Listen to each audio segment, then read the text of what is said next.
Hey guys, it's Abby and welcome back to my channel. Today's video is going to be all about how I create my product designs using Procreate. So I am using an iPad Pro, Apple Pencil, and the latest version of Procreate. Make sure to check the link in the description below for more information about the brushes I'm using, the softwares, and all the things you need in order to get along with this tutorial. So keep watching this video to know more about it.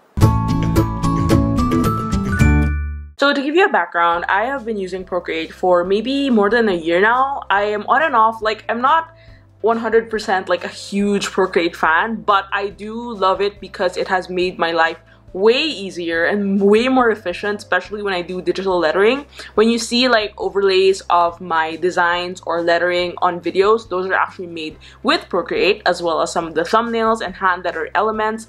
But one thing that I've really been exploring lately is the idea of designing and illustrating using Procreate, especially if I want to make stickers and really expand the shop lineup. So today I'm gonna walk you through my process, basically from the whole idea of brainstorming, creating mood boards, working on color palettes, and knowing which brushes work best. So also, my style is very much hand-drawn. I try to not remove that from all of the work that I make because I come from a background of doing analog using pen and paper. So that's something I'm also learning to incorporate in the process of my Procreate process. So yeah, let's get on to it.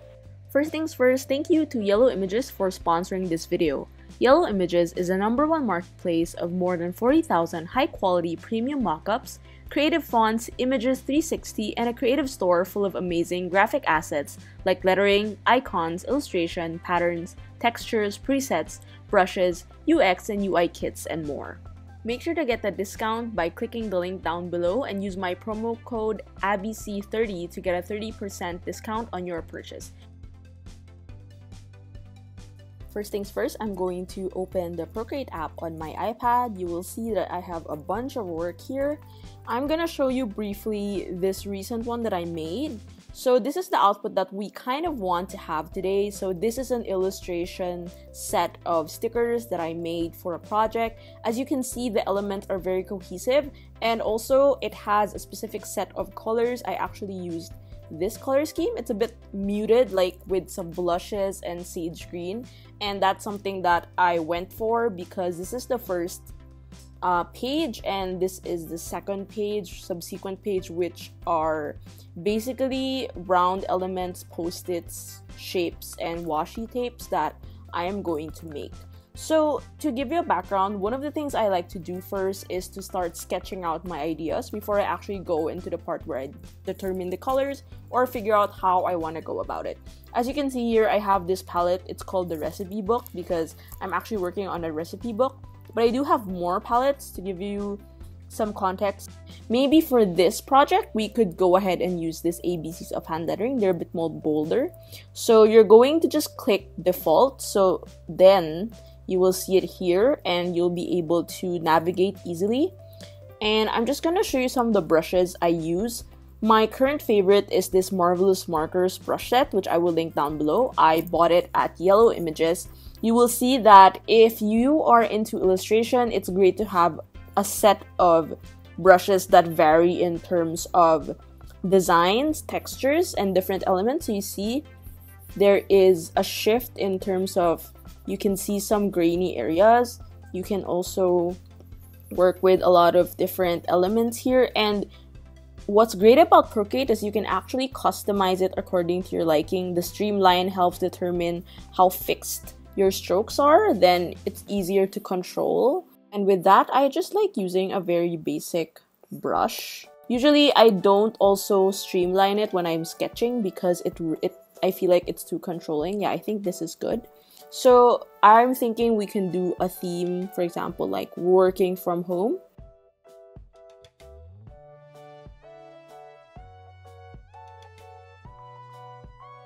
So with that, I sort of have an overall concept of how I want the elements to look like. Let's go ahead and do some sketches. So this is the part where I basically draft out everything similar to when I do it on paper. So nothing fancy here, just going along with the strokes.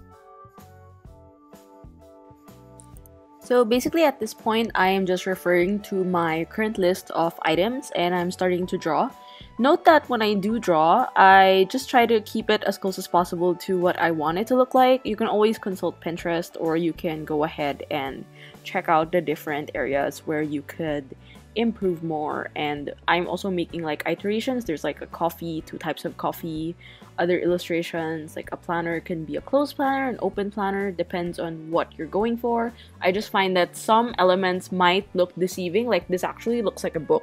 So I'm just going to draw everything out. This is the part also of the process where you can always experiment and try new things.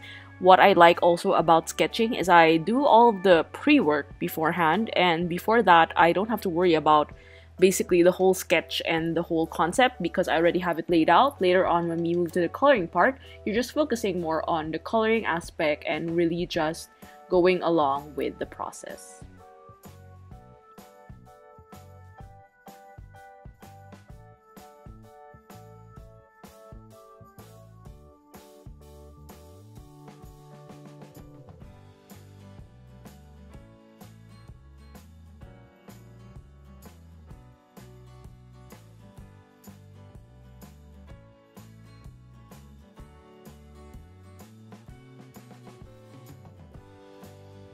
At this point, I am duplicating this particular layer so I could hide the notes and I could relay out the whole layout, which is basically me deleting some elements and rearranging them here and there just so they look more cohesive.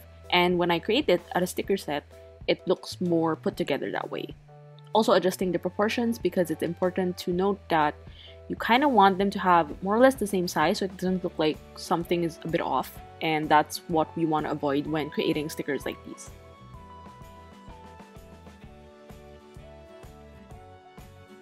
Now that's done, I kind of feel like the upper right needed something more, so I added this pen stand.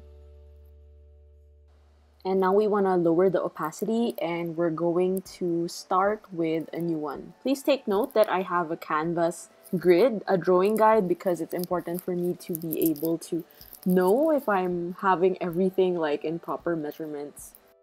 Now it is time to color. So basically I am working off the palette that I showed you guys earlier, and what I like to do when I color is try to create different areas where I could highlight some certain elements because I don't do a lot of outlines anymore when I use digital, basically Procreate, for coloring because I feel like I like it a bit more 3D and I like it to have more character, and I'm going to let the elements speak for itself that way.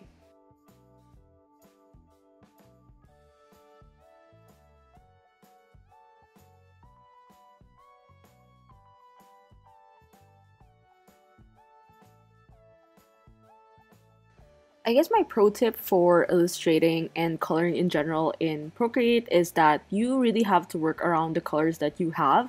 And it's fairly easy to do that using Procreate because you already have a palette laid out for you.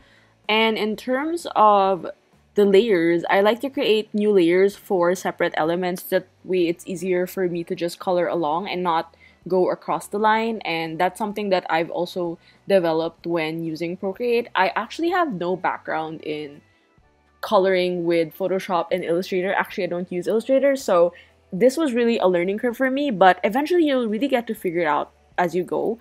And I guess there's no one size fits all thing for Procreate. It's just that I personally would suggest working with layers. It will be your best friend. Like for example, I'm doing the corkboard here. I'm starting out with all the elements that go on the top layer. That way I can make my process easier and coloring the back layer at once. These are things I learned over the course of practicing Procreate, creating illustrations, and really getting myself into the habit of doing Procreate regularly and drawing. It's really a great exercise also because that way I can diversify my way of drawing and also work on different elements that I feel would help me grow more as an artist.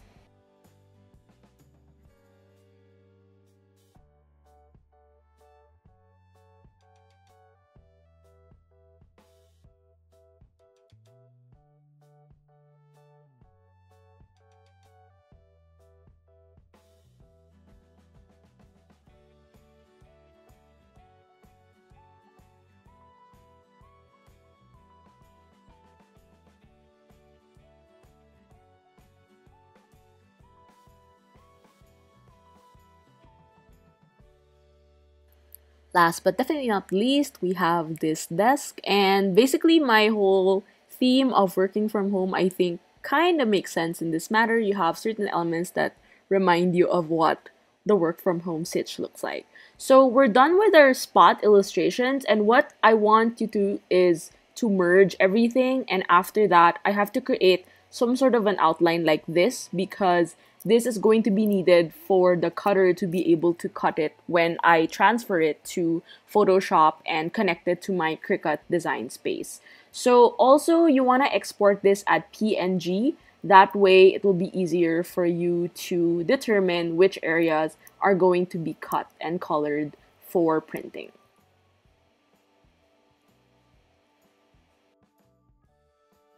Now all I need to do is like write my name here. And there you go. Now it's off to print and it is ready for cutting and printing.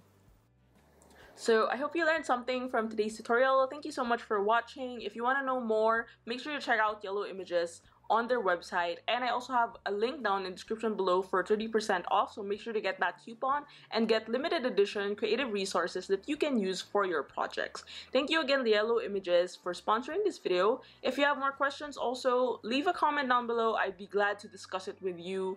And thank you so much for watching. Make sure to like, share, and subscribe to my channel, and click on the bell for the notifications to get updates on future videos on lettering, journaling, and living a creative life. This has been Abby, and I'll see you guys next time. Bye!